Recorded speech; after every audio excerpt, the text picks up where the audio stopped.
we get started, I just want to remind you guys that I do in fact have this show in podcast form on Apple's podcasting platform and on Spotify. Check it out.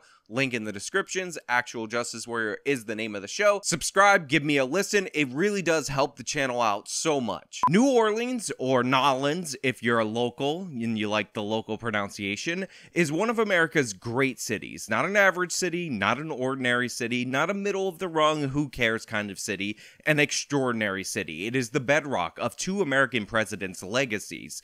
Early on in our country's history, by the way, it used to be an economic powerhouse and strategically the most important city in the United States of America. We've shed blood over this city, and that is because New Orleans exists at the mouth of the Mississippi River, one of the most important rivers in the United States of America. There's a reason why Thomas Jefferson's Purchase, that doubled the size of the United States, is called the Louisiana Purchase, because the most important thing that we acquired from the French in that purchase was the port of New Orleans, in which the city is based around. Now, if you don't understand why, I've gone over this in the past, but I will go over it again. It is because for the longest history of the world, the best way to transport goods and or services or people were over the course of waterways, not over ground transportation. Cities hundreds of miles away would actually send their cargo on rivers for thousands of miles to go out of the port of New Orleans and up the Atlantic in order to get one another. This was a very famous route where Pittsburgh would send their goods on the rivers, not over ground, to get them to New York City, and New Orleans was the central hub of that.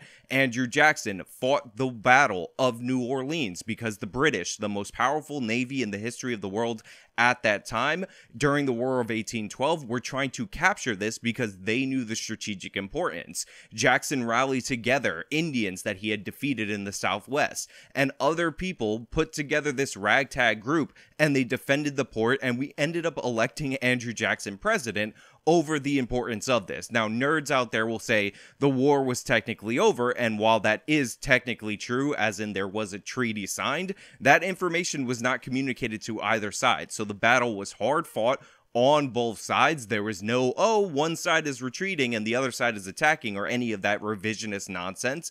And there is no indication that the British, who often hold different places around the world of strategic importance, would have given back the port of New Orleans if they would have been 100% successful in their occupation of it.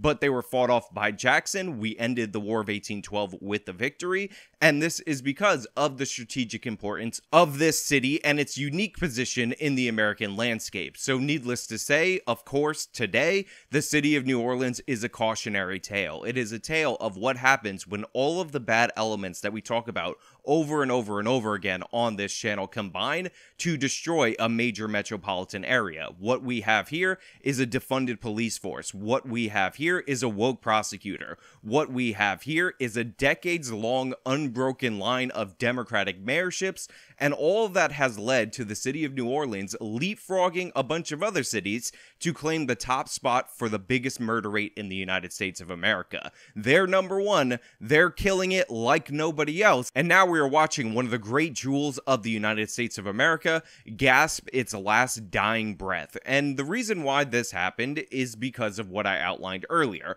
Obviously, you have Democratic mayorship destroying the productivity of this city. Obviously, there were changes in the economy that overemphasized ground transportation, thus making water transportation within the United States not as important, but none of this is helped with the Democratic policies that were implemented in the city of New Orleans. So there was always a crime problem over there.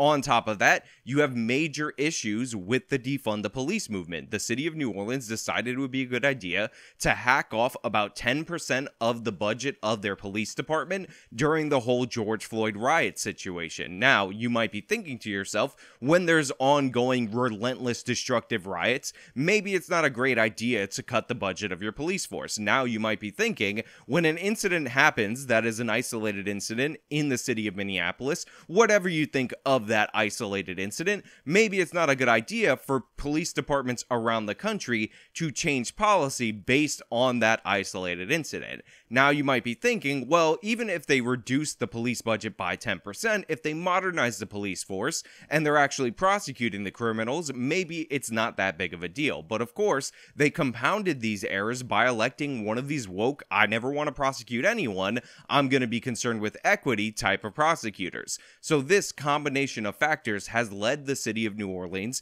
to have one of the worst showings in American history and have comically terrible numbers and statistics associated with it. For instance, if you were to call 911 in the city of New Orleans, depending on where you're at, guess what you're looking forward to? A police response time of 2.5 hours. It's a problem we started reporting on years ago with our call waiting investigation, and now it's getting worse than ever. New data presented to the City Council today shows NOPD response times have tripled in the last 3 years as officers leave the force. Yeah, Sam Winstrom has more on what the council is calling a public health crisis. NOPD's response times have skyrocketed in the last 3 years, going from 51 minutes to 2.5 hours on average. And this month, it's taking nearly 3 hours for police to respond to a call. 2.5 hours, and this is because the emergency calls are flooding in and they're losing police patrol officers because not only is the funding cut serious, but also the attitude against police officers is deterring new recruitment, so you can't even hire new up-and-coming officers at a lower price when their salaries haven't adjusted to go up. And you're essentially left with the police force that cannot manage the burgeoning criminality. And of course, like we always see with vacuums, the criminals are filling the void. We heard the theories, we heard the talk about how, oh, actually, the police were just generating crime, that they're just arresting more people because the police are there more, therefore you think that crime is going up. But in reality, this is called the paradox of policing. Turns out I was 100% right, and everybody who already understood how police statistics worked was 100% right when they said that crime is not measured based on arrests. We all understand how arrest bias goes. Removing the police is not going to change the fact that there's a number of reported crimes absent arrests, and that's what we're actually measuring. So of course, whenever you have bad policy made on bad assessments, and honestly idiotic assessments of data, you're going to get bad results, and that's exactly what we're seeing. But don't worry about it, because the city of New Orleans actually has a few strategies to deal with the burgeoning violent crime and the comically low police response time. Coming the same day as the New Orleans City Council demands action after learning more than 1,000 emergency calls to 911 were downgraded to the category of non-emergencies. And as Natasha Robin reports, council members say now is the time to act to find a solution. With a New Orleans police force that fell from around 1,200 in 2019 we got time to be tired. We ain't did nothing yet. to now 948 officers, the NOPD is struggling to keep up with calls for service. Just advising you, sir, I have another signal 20. NOPD response time is taking longer. Now council members learn 42% of 911 emergency calls were downgraded to non-emergencies this year. One of the way the New Orleans Police Department is dealing with this situation is that when you call 911 in case of an emergency and you need help, the 911 dispatcher actually downgrades your call from emergency to non-emergency, letting officers know that they can show up the next day. Now, this might sound like a horrible solution for you. If you call 911 because somebody's breaking into your home, that is an emergency. It is an imminent threat. Even a fast response time, average response time in the country is about 8 to 12 minutes, probably won't get there in time if the guy is armed, but it's definitely not going to be made better if the person is coming to check out your emergency 24 hours later, 12 hours later, the next day. A strong message from this woman in New Orleans East to the NOPD after an armed burglar broke into her house. Good evening. Natalie has the night off. The burglary happened early Saturday morning in the 4500 block of Camelot Drive. The thief took $200 from the home and stole the woman's car. New Orleans police responded 17 hours after the crime. Due to the fact that the 911 dispatcher's office can't deal with the overwhelming number of calls, so they're just going to downgrade calls that they don't think are that important, because honestly, it's no big deal. Don't worry about it. I'm sure it will be totally fine. I don't know if you know this, but we have some lefty professors and some socialists on the internet who say that police actually make crimes worse, so you just wait until the next day and I'm sure it will work itself out. Maybe call a social worker and they can talk to the person who is killing members of your family right now in your home, and that's why you're calling 911. And by the way, in case you're wondering if maybe I'm overblowing this situation, in case you're wondering if maybe people are calling 911 for not emergencies, not imminent threats, and those are the calls that are being downgraded, we actually have the numbers from the city council themselves, and the numbers correspond to the offenses that 911 is being called about. So let's give you a breakdown and you'll detect whether or not I'm just overblowing all these unserious charges that are being downgraded in the city of New Orleans. According to the city council's crime analyst, Jeff Asher, 95 aggravated rape calls were downgraded this year. Now, for those of you who are a bit confused by legal terms and get a little thrown off by what I'm describing, let me assure you that the term aggravated rape doesn't refer to somebody being raped and them just being a little bit aggravated about the situation. Usually, an aggravated rape or assault charge means that there was serious violence or serious threats of violence or weapons involved in this forcible encounter. 95 of those charges in the city of New Orleans, when called into 911, these emergency scenarios, were downgraded to non-emergencies. Oh my god, somebody's pointing a knife at you, somebody beat you down and sexually assaulted you. Well, the cops will be out maybe tomorrow, maybe the next day, because the city council is operating on a theory that the police just make things worse. Also, because these are likely not resulting in arrests, I guess these 95 rapes didn't happen because we don't record stats by reports according to the idiot leftists that I encounter on the internet. So maybe this is just not a big deal either for some reason. City of New Orleans 911, what's the address of the emergency? The corner of Toulouse and Royal. What's your name? There's a man having sex with a woman on the street corner in the open. She is totally passed out, 100% non-responsive. Somebody needs to respond to that. She is being raped. And is anyone in danger right now?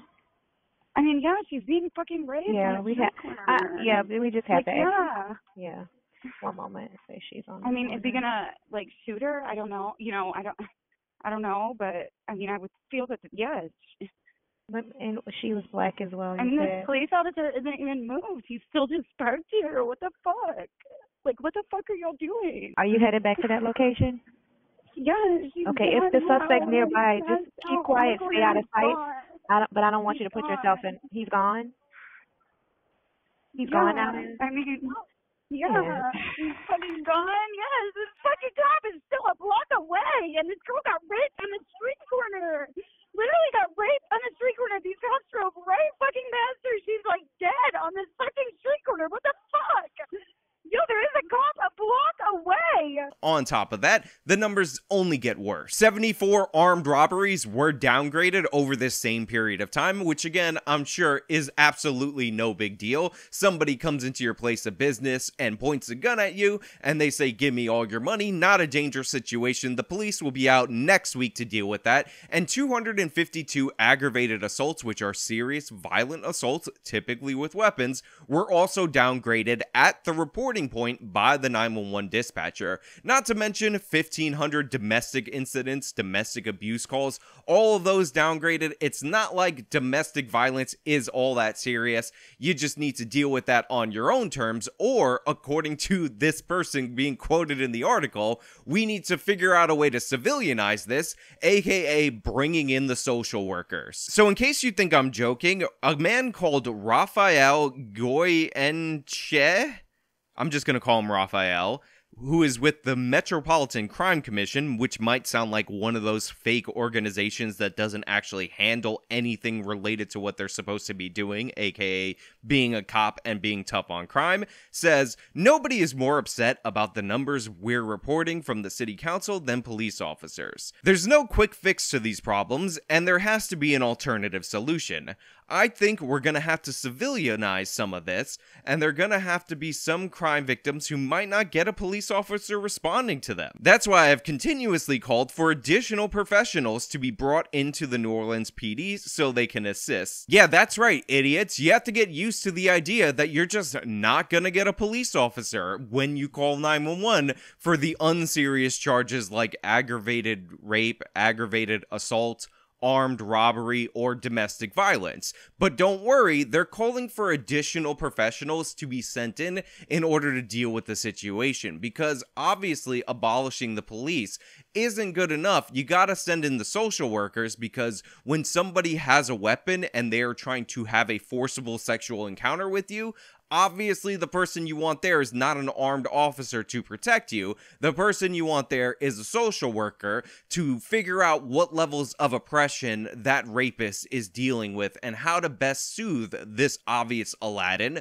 who's just sad because he hasn't found his genie yet. Now, of course, this extends far beyond the city council, far beyond the mayor, and the district attorney is a focal point deserving of criticism, because make no mistake, this is by design. He ran on and has implemented an equity agenda in the prosecutor's office, because the biggest problem in crime, according to these progressives, is not the criminals committing the crimes. It's the fact that whenever you look at crime stats, it makes you a bit uncomfortable because it's not perfectly proportional to the population. He doesn't understand why, if black people murder more, they're getting arrested more, and he thinks that that gap must be filled with racism, and it is the job of the district attorney not to prosecute the people actually committing the murders, but to fix the stats so that way they don't look so bad on paper and they don't reflect so poorly on the community. Now, of course, District Attorney Jason Williams has his own set of problems. He recently was investigated